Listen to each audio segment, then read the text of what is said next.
Ანი, როგორ გავიგო რა არის ჯანსაღი ურთიერთობა?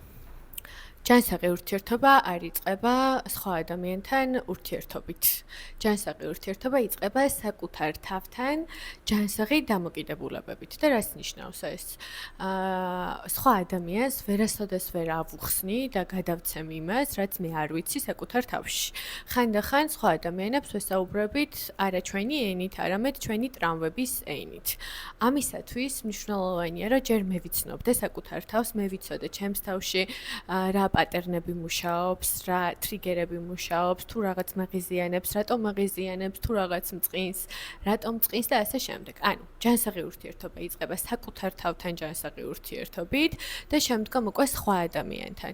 და სხვა ადამიანთან ჯანსაღი ურთიერთობა არ არის ის, რომ მაგალითად ხშირად გონიათ ხოლმე, რომ თუ არ ვიჩხუბეთ, ეს არის ძალიან ჯანსაღი ურთიერთობა და თუ ყველაფერზე დავთანხმდით ერთმანეთს, არამც და არამც, არა, ეს არ არის ჯანსაღი ურთიერთობა, ეს არის დათრგუნული ემოციებიც კი, შეიძლება ასე ითქვას და ჯანსაღ ურთიერთობაზე მე ვიტყოდი, რომ არის მდგომარეობა, სადაც ერთმანეთის მიღება და გაგება შეგვიძლია. ანუ, შემიძლია მივიღო მეორე ადამიანი თავის ნებისმიერი ხასიათის გამოხატულებით, თვისებით და მეორე ადამიანსაც აქვს იგივე შესაძლებლობა. ანუ, ავაშენოთ ჩვენ ერთად ემოციური სახლი, სადაც ერთმანეთს გავუგებთ, მივიღებთ, ვისაუბრებთ ამ ყველაფერზე და ერთად გადავლახავთ ნებისმიერ პრობლემას და დაბრკოლებას და არა ის, რომ არ იქნება და თუ არ იქნება, ეს არის ჯანსაღი.